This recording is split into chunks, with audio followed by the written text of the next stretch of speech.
Masa-masa hening dan dialog dini hari di Gua Garba pada akhirnya menuntun hati dan langkah kaki Kebo Iwa dalam serangkaian perjalanan spiritual yang lebih dalam lagi. Tidak ada rancangan rencana pasti, dan selalu ia hanya mampu yakini akan kekuatan dari berpasrah diri. Dalam perjalanannya, Kebo Iwa selalu menyempatkan untuk singgah sejenak ke beberapa sumber mata air yang dianggap suci. Titiknya hampir tersebar di seluruh Pulau Bali. Beberapa memang dipilah karena legendanya khasiat, dan beberapa pula memang dirahasiakan untuk kelangsungan sakralnya alam dalam sembahyang.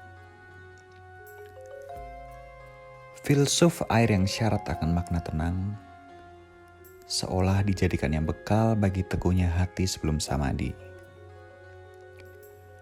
Begitu pula seharusnya makna air, yang kelak menjadi saksi akan bermacam bangga dan problema yang dilarut oleh deras arusnya.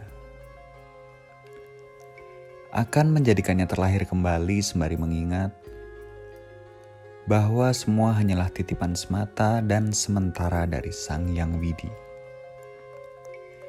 Dari situlah, kesungguhan janji seseorang kemudian ditempa sekali lagi oleh semesta dan segala misterinya. Sebuah suratan takdir yang kelak akan besar dan dinamai Nuswantara.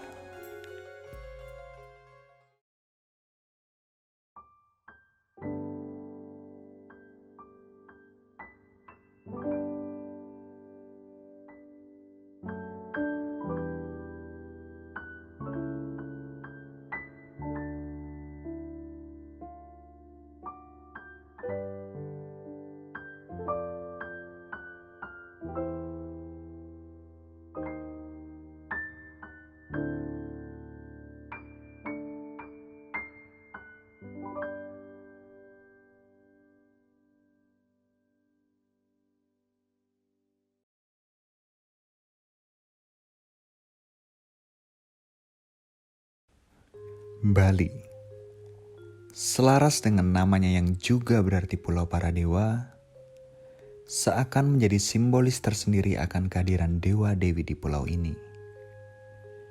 Salah satunya tergambar dari banyaknya pelukatan-pelukatan suci yang kesakralannya tidak perlu diragukan lagi. Dan Tirta Empul menjadi salah satunya. Menurut sebuah versi mitologi, salah satu sumber mata air terbaik di Pulau Bali ini juga menjadi bukti akan adanya kehadiran para dewa pada sebuah masa.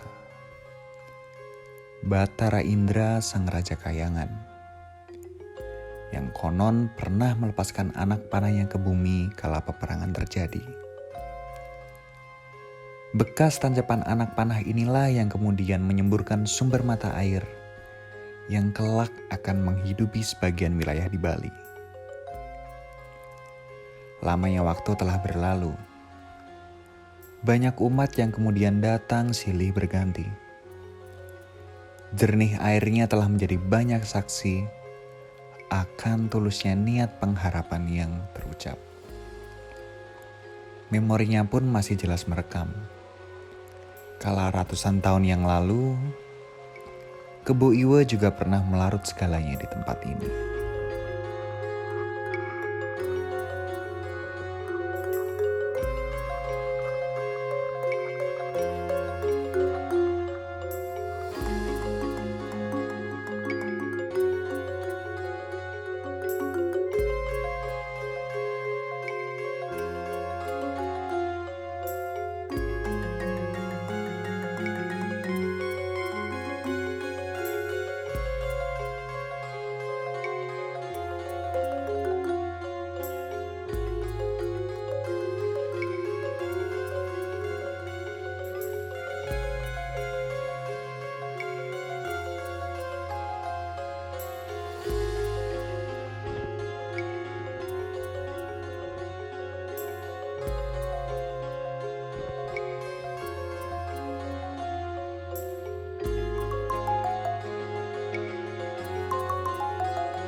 Oke, teman-teman semuanya. Dingluk dulu sebelum Dulu masuk sebelum dingluk masuk. beneran nanti. Dingluk ketakutan. Jadi seperti yang udah kita bicarain tadi, bahwasanya setelah tadi kita sempat mengelilingi area Goa Gajah, sekarang kita menyempatkan diri untuk masuk ke salah satu situs yang ini merupakan satu storyline besar yang akan Bumi Nusantara bahas, yaitu adalah tentang Napak Tilas Kebo Iwa. Karena menurut sejarah konon katanya Kebo Iwa pernah duduk di sini juga ya, Mas Kado ya? Ini salah satu apa ya? Nggak sering tapi beberapa kali Rebo Iwo pernah ke sini untuk apa ya, semedi atau apa, mendapatkan apa nanti kita coba hal di dalam. Jadi memang dari salah satu apa ya, anjuran dari pertemuan Kebo Iwo di Gua Garba dianjurkan melukat, tapi prosesnya selalu ada melukat baru nanti bertapa kemana untuk mendapatkan apa ya, penyempurnaan lah dari berbagai. Mungkin saja di sini apa energi kekuatan besar Kebo Iwo yang sangat perkasa itu kemungkinan didapat setelah ya beliaunya bertambah dari Gua Gajah. Itu kemungkinan. Karena memang pembuktian itu kan memang kita harus jalani. Teman-teman bisa lihat ini depannya ornamennya. Iya. Dan ini juga konon katanya diukir oleh Kebo Iwa sendiri ya. Kalau ini masih kontroversi, salah satu cerita. jadi mending jangan. Cuma kalau ininya soalnya kalau secara literasi harusnya ini malah sudah di abad 11. Udah ada Kebo Iwo duluan kan ya? lebih muda lagi. Harusnya sudah ada. Makanya Kebo Iwo kesini tidak membuat. Tapi Mas Gaduh tahu Mas ini tentang filosofi dari ini semua. Kalau ini kan pinggirannya kan apa? Kayak pemandangan sebetulnya. Sedangkan mulut guanya itu kan mulut kayak buto perempuan. Jadi buto raksasa perempuan lah. Cuma bukan hal yang negatif kayak dia itu ibu penjaga alam ini. Penjaga apa? Memelihara alam-alam itu. Karena di Bali kan memang perwujudannya seperti ini. Kalau sebenarnya perwujudannya mirip-mirip rangde. Justru kayak khas Bali itu. Uniknya itu. Padahal ini peninggalannya lama. Kalau depan standar lah. Dora pala ya. Dua penjaga. Cuma satunya memang kebetulan rusak. Mungkin masuk aja Mas Gen. Ya. Oke. Takut keburu makin banyak orang. Assalamualaikum. Nah ini aromanya, suaranya sudah menggema. Ini ceruk ini juga tempat bertapa. Maksudnya untuk bertapa, untuk ini macam-macam Mas Gen. Nah, ini teman-teman kita sudah ada di sini. Di belakang saya ini patung Ganesha. Dan di sini ada ceruk-ceruk yang kemungkinan memang juga dipakai untuk duduk, bertapa dan sebagainya, dan kemungkinan juga dulunya ada harja-harja. Tapi kalau ngelihat ceruk-ceruknya ini memang untuk duduk. Untuk duduk sila. Jadi kemungkinan di sini dulu itu tempat pendadaran juga. Ini Guru Nusantara juga datang ke sini juga. enggak. Memerintahkan untuk ke sini untuk mengambil energi. Kan saya bilang tadi sebetulnya yang unik kan di sini pernah dibangun 2 tempat ibadah besar. Kenapa? Pasti di titik sini ada yang luar biasa energinya lah. Itu yang diperintahkan Guru Besar Nusantara untuk silakan kamu untuk melakukan pendadaran di sini untuk mengambil energi. Kelebihan apa yang didapat, kemungkinan keperkasaan seperti seorang gajah dan sebagainya itu didapat di sini. Apanya yang diambil itu? Ya didapat kayak apa yo? Energi Spesifiknya lagi. spesifik kekuatan kayak kalau di China ngomongnya Iwe Kang. Iwe Kang itu tenaga kuat tapi kasar. Tenaga kuat apa ya? Kasar, tapi diperolehnya tetap dengan proses spiritual, tapi kayak ngangkat batu, ngangkat ini jadi makin kuat gitu loh. Gwekang atau Gwekang namanya kalau di China. Gwekang. Kalau Shinkang kan tenaga dalam, jadi gitulah. Itulah Ganesha. Kalau di sana kita lihat sama teman-teman. Tapi kalau di semasa itu ya Mas ya, maksudnya Kebo Iwa menemukan sebuah simbol seperti patung arca Ganesha kayak itu, dia tuh sempat kaget gak sih Mas, kayak kok sing tak delok iki nah gitu. Yang saya lihat kok ini gitu. Kalau itu Yang saya harusnya temukan. enggak lah. Enggak ya? Harusnya enggak dia memahami. Kalau ini apa Mas Gen? Bukan Trimurti. Apa sih ini? Trilingga. Trilingga. Jadi ini sebetulnya konsep kemandunggalan Siwa, Dasa Siwa dan para siswa itu konsep manunggalnya di sini melambangkan Trilingga. Jadi kalau kita menggali lebih dalam bahwa memang Keboiwa di sini itu diminta untuk pertama proses sebelum mendapatkan energi besar itu untuk bisa ibaratnya orang Jawa apa sih manunggaling kawula Gusti. Nah, gitu juga lah. Menyatu dengan Tuhan. Mirip-mirip seperti itu. Jadi dia harus, dan sebetulnya nggak seperti yang kita lihat ya, kita jalan ke sini sehari langsung dapat, enggak juga. Prosesnya itu selalu, karena Keboiwa kan juga punya urusan pemerintahan, urusan rumah tangga, urusan lain-lainnya itu yang membuat dia harus belum selesai balik lagi ke sini. Sampai itu tuntas oleh Guru Besar Nusantara bilang udah cukup, dia akan pindah tempat lagi titik, tapi di mana dia tetap harus melukat dulu. Ya. Jadi memang hawa ini sungguh teman. Mas Genta nanti malam atau habis ini mau duduk di sini bentar, tak tinggal? Boleh. Boleh? Ditinggal apa di teman? Tinggal di samping sini aja, tinggal samping. Kan suaranya mikir masuk kalau teriak. Ya. Mau duduk sini atau duduk sana? Lah, menurut Duduk sini, guidance. bagusnya manunggaling. Ya. Ini, gitu. Tapi ada tamu tahu. Ya. Nanti malam aja lah ya. Malam aja lah kita ke sini kalau mungkin kan malam aja. Mungkin teman-teman untuk lebih mendalami proses. Lebih malam ini sudah malam, sudah ganti, udah gelap. Lebih malam lagi, Lebih malam biar agak sepi. Biar apa ya, masih lebih jeru untuk memaknai dari proses pertapaan Keboiwa sendiri. Mungkin nggak afdol kalau kita nggak mencoba. Ya pengennya kita itu napak tilas kayak gua Karba, kita ngerasain ketir tompol, kita ngerasain melukatnya. Di sini nanti kita melukat dan semedi di sini. Tapi biarkan semesta yang menjawab, Mas. Ya. Kalaupun tidak diperkenankan, berarti intinya kita sudah paham ini loh tempat napak tilas Keboiwa untuk mendapatkan energi besar di tempat ini yang notabene memang tempat ini aneh toh. Ya. Dari awal itu Secara geografis aneh, terus kenapa ada 2 pura besar di sini itu udah aneh. Jadi itu teman-teman dari saya. Satu pertanyaan terakhir. Ini cuma kekepoanku aja sebagai sobat lama. Kok melihat ini kan kayak Garis-garis ya. garis-garis sakaran gitu. Dan kalau Keboiwa itu kan dikenal. Ya, Keboiwa dikenal kukunya. Apakah mungkin beliau di masa lalu pernah kayak sedang mengalami proses apa sampai mencakar-cakar gitu? Kalau ini sih aku nggak ngelihatnya bukan Keboiwa sih. Nggak tahu apa, nggak ada hubungan sama Keboiwa juga. Cuma dari sini memang, setelah dari sini memang Keboiwa salah satunya punya kekuatan kayak ya kekuatan kasus salah satunya kakaknya. Cuma enggak lah, maksudnya enggak kita hubung-hubungkan juga lah. Ini kayak ini mungkin ya kontur atau apa. Tapi memang kayak cakar ya. Ya harusnya memang pengen tahu, siapa tahu di sini kan sosok besarnya itu Apa? ini kan Mas Genta mau buktiin, siapa tahu dilihatin. Oke. Saya lihat dulu teman-teman, kalau memungkinkan saya mau minta Mas Genta duduk bentar.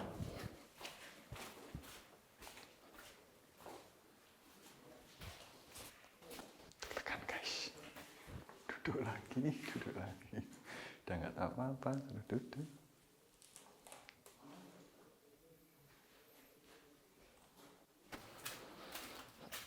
Mas Genta sudah tenang, tidak ada orang. Udah. Duduk. Ya. Silakan ngadapnya sini. Hadapnya sini. Hadap sini. Hadap situ boleh, hadap sini boleh. Masa mau belak? Nggak apa-apa, waktu itu aku belakang ini agak maju nggak apa-apa. Sini. Oh ngadap sana aja, ngadap sana, duduk. Sandalnya dilepas tuh, yo. Di sini sandalnya. Teman-teman saya akan mencoba mentransfer, bukanlah kayak gitu. Saya ingin Mas Genta itu merasakan napak tilas Keboiwa. Intinya ini Mas, karena ini konsepnya Tridingga yang manunggaling kamu dengan Sang Pencipta, coba didekatkan. Dengan ini bisa mendapatkan hal yang baru. Kalau sudah merasa nyaman atau tidak nyaman, nanti mohon sampaikan. Sekian, monggo dilanjut. Kameranya taruh aja Mas, tidak apa-apa.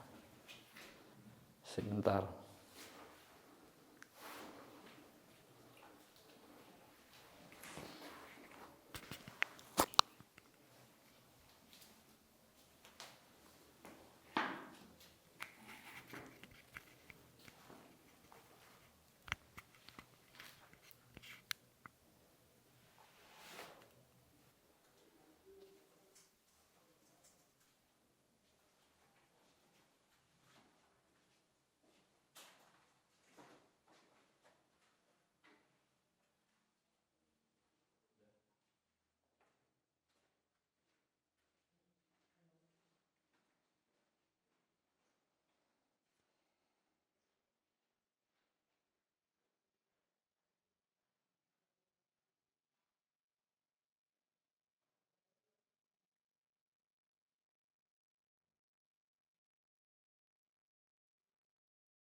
Wahai anakku,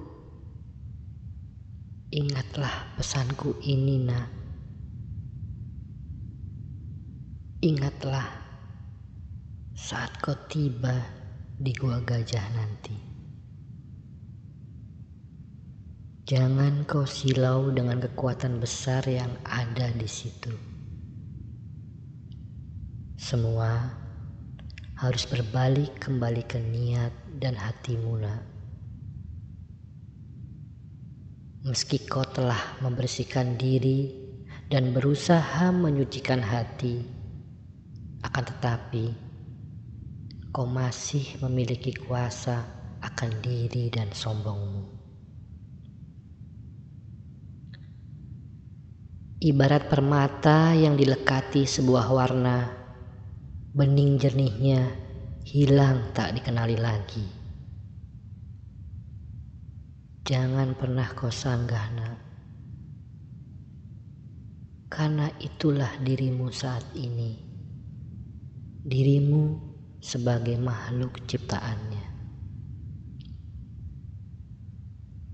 Akan tetapi, ingatlah, permata akan tetap menjadi permata yang tak akan berganti makna walau tertutup sebuah warna. Rasakanlah, nak, rasakanlah yang ada di nuranimu. Kehalusan yang bahkan lebih halus dibanding halusnya apapun di dunia ini.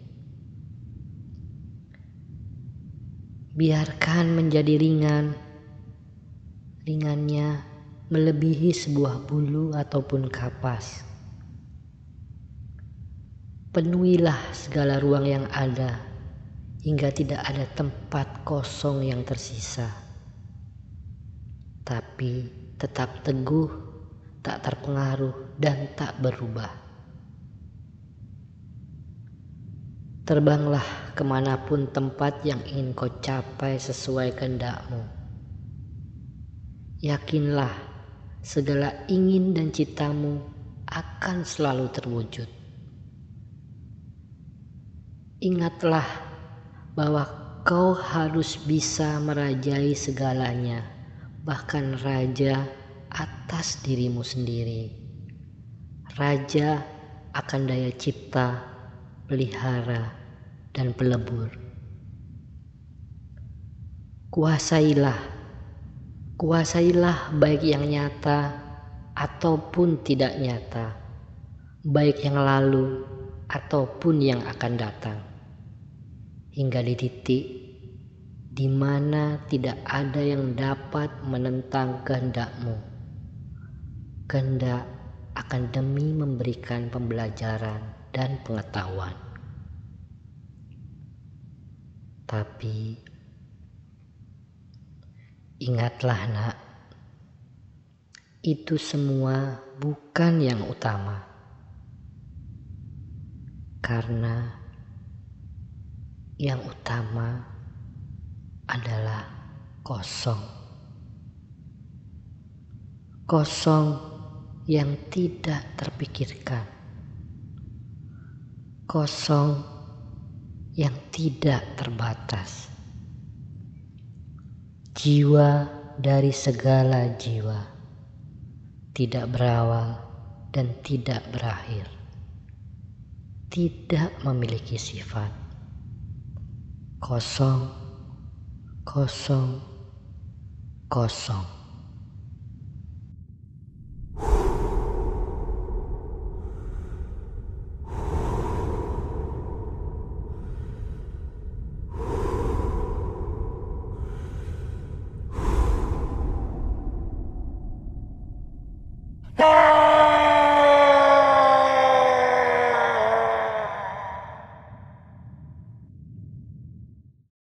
Oke teman-teman, kalau boleh bercerita tentang bagaimana pengalaman duduk, kalau udah meditasi, nggak meditasi kan nggak lama-lama juga, nggak sampai berjam-jam, tapi ya saya rasa sebagai sobat awam itu yang baru bisa saya lakukan. Maksudnya apa yang saya dapat di sini, jujur saya dari semalam tuh tidur cuma berhitungan jam, karena setelah dari Gua Garba Gak tau kenapa saya nggak bisa tidur karena sepanjang saya mau memejamkan mata tuh kayak apa ya, banyak experience yang nggak enak loh, kayak tiba-tiba ngeliat apa, tiba-tiba ngeliat apa, tiba-tiba ngeliat apa gitu kan. Setiap kali aku merem sih ngeliat apa, ngeliat tuh nggak di depan mata, di pikiran tuh kayak ketarik kemana, jadi nggak bisa tidur gitu loh. Kayak takut jujur setelah bangun dari gua Garba tadi kayak capek loh, kayak wah pikirannya udah habis di experience untuk aku tidur itu udah habis di situ, jadi kayak wangel entek gitu, capek gitu. Tapi ya udah, kalau memang itu adalah sebuah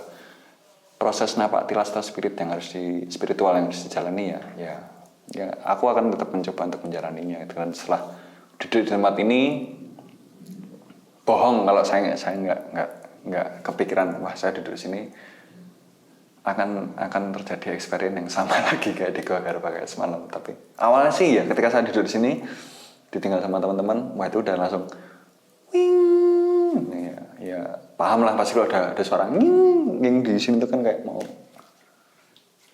gini, udah mau kayak gini tapi cuma tak gini ini udah langsung pergi, diam mencoba untuk menghafal doa yang lagi-lagi susah dan selalu lupa untuk diucapkan. Sampai saya bilang, Tuhan, kayaknya saya sedang tidak bisa berdoa, udah saya diam dulu saja ya gitu. Nanti ketika saya sudah tenang saya berdoa lagi, udah diam. Tiba-tiba segala ketakutan akan semalam itu luntur gitu ya, maksudnya. Ya, jujur saya tadi agak ingat apa di sini, tapi ya saya anggap itu cuma halusinasi saya aja lah kayak. Sampai, wah udah jangan itu. Saya cuma mau fokus diam, terus saya alihkan pandangan saya ke atas, diam ya. Ketakutan saya kan semalam luntur gitu maksudnya. Ya saya nggak tahu ya Pak, apakah semalam itu memang saya cuma kecapean atau apa, tapi benar-benar sepanjang hari ini saya penuh ketakutan, tapi tiba-tiba udah luntur ya enak lagi. Saya nggak tahu apakah ini artinya apa gitu. Apakah memang ada sesuatu sini, saya nggak tahu, tapi ya begitulah yang saya rasakan di tempat ini. Meditasi singkat mungkin yang saya rasakan di tempat ini ya. Oke, saya tidak tahu apa kaitannya dengan yang dulu-dulu atau mungkin orang-orang yang pernah duduk di sini juga. Saya yakin pasti banyak doa-doa baik yang dipanjatkan dari tempat ini untuk Maha Kuasa tentunya. Dan mungkin doa saya tadi masih kurang panjang, maksudnya ya mungkin experience seperti itulah mungkin baru boleh hambanya yang hina ini terima. Jadi ya saya bersyukur aja, maksudnya dengan duduk sebentar ketakutan akan semalam dari jam 1 sampai jam 5 atau setengah 6 saya nggak bisa tidur, tiap mau merem kepikiran lihat apa des akhirnya hilang gitu ya udahlah. Terima kasih juga kepada Tuhan, doa dan tempat ini juga yang membantu saya seenggaknya untuk sedikit melupakan ketakutan saya. Begitu sih teman-teman.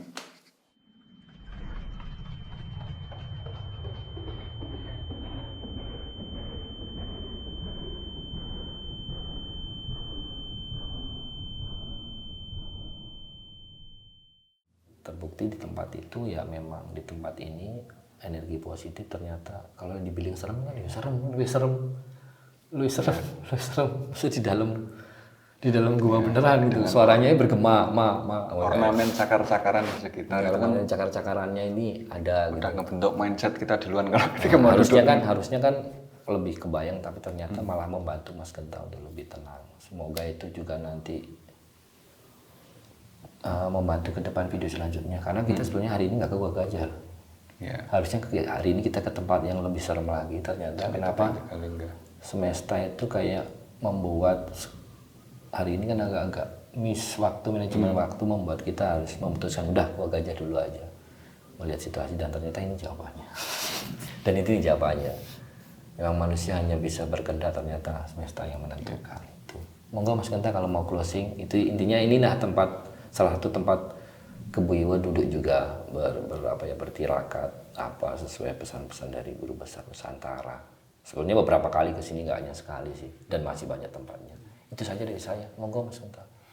Intinya teman-teman gimana ya, kayak sebuah pengalaman spiritual ternyata wah, kalau saya suruh menjelaskan kadang susah diterima, nalar pokoknya kayak gitu. Tapi ya seperti itulah yang saya alami di waktu hari kedua ini, maksudnya hari kedua roller coasternya mas segitunya gitu. Tas nggak tahu lagi setelah ini apa, tapi ya udah saya sudah bilang sama Mas Kado ketika berangkat ke Pulau Dewata, maksudnya konsep saya adalah pasrah, saya ada lah karepmu lah, serah alam ini mau ngapain aja, karena yang secara culture kan memang udah beda juga. beda, yang saya bisa kan cuma menghargai culture yang ada, ya wis ini tak jalani, naik turunnya tak nikmati walaupun yo tapi ya itu maksudnya kita sini kan juga sedang melakukan sebuah napak tilas seorang tokoh besar yang itu pasti laku spiritualnya juga nggak main-main. Ya nggak mungkin enteng ya. Nggak mungkin enteng gitu.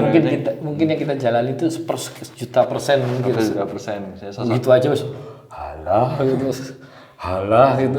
Kayak sosok Kebo Iwo itu kan datang ke Gua Garba kan berkali-kali, datang ke Gua Gajah berkali-kali, dan datang ke gua atau situs-situs lainnya juga berkali-kali juga, dan itu pasti banyak ceritanya kan Kebo Iwo bisa bercerita gitu ya mas. Dan nggak semodern ini otomatis yang otomatis yang waktu itu yang masih ini aja ketemuannya kan juga kependam apa kan waktu itu, berarti kan guys ngeri lah harusnya. Ya, kan sosok Kebo Iwo bisa bercerita tentang pengalaman sehari-harinya buat saya. Jos itu. Tempat tidurnya di Batu itulah. Ya. Jadi ya semoga ini bisa menjadi apa namanya, bukan kalau contoh, bukan bisa menjadi ya, ada manfaat yang bisa diambil. Ada manfaat yang bisa diambil. Kadang-kadang memang di apa ya, riak kehidupan itu kan ada sebuah ketakutan memuncak, harus kita menyerahkan lagi. Tadi kan konsep Manunggaling itu tadi kan Trilingga ternyata ya menyatukan, mas kita harus mendekatkan diri, itu aja sih ke Tuhan, itu aja. Ya, kadang memang ya berat kayak teman-teman kayak ketika kalian harus duduk dan kalian harus melihat simbol-simbol yang mungkin belum terlalu familiar untuk kalian. Depan sudah kayak buta wanita, terus doa pala, terus lihat ini tadi, dan kita jalan dari tadi keliling lihatnya yang nggak ada yang nggak serem. Baru masuk, apalagi tadi sebelum kesini kita ke air terjun bawah sudah, waduh hawanya kok udah gini, makin ini, ternyata ya jawabannya di sini, habis dinaikin diturunin. Ya intinya kalau ada manfaat silakan diambil, kalau ada kebenaran di cerita ini kita hanya titipan ya mas, dan kita hanya menyampaikan pesan, bukan murni dari kita. Kalau ada kesalahan kita menyampaikan, itu justru murni dari kita sebenarnya kesalahan. Benar sekali. Itu saja, tunggu pantau terus kelanjutan napak tilas Kebo Iwo dengan Guru Besar Nusantaranya. Ya. Mungkin ini belum banyak cerita tentang Guru Besar Nusantaranya karena beliau hanya di Dawang sini, entah di tempat lain itu seperti apa. Ya, kita saksikan aja. Oke teman-teman, cukup sekian dari napak tilas sosok Kebo Iwo dan cerita pengalaman meditasi singkat Sobat Kepompong. Sobat Kepompong, terima kasih. Wassalamualaikum warahmatullahi wabarakatuh.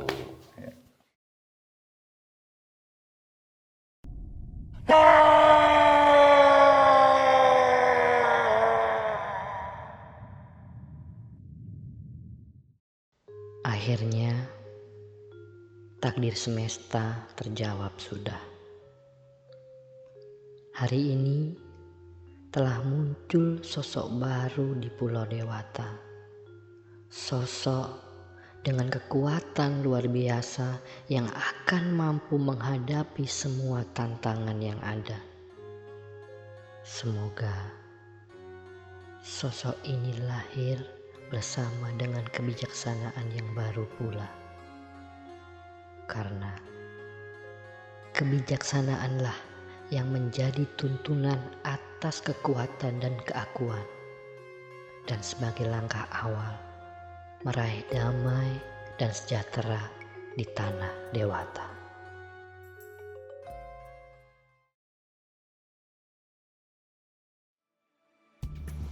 Puranya kalau teman-teman lihat biasanya pura kan 3 dimensi. Ya. Ini puranya 2 dimensi, dipahat di dinding. Legendanya. Dan bagaimana Kebo Iwo harus meredam unsur apinya untuk bisa membuat pahatan yang penuh dengan kasih cinta unsurnya itu ya. Dan terkenang sampai sekarang. Dan terkenang sampai sekarang.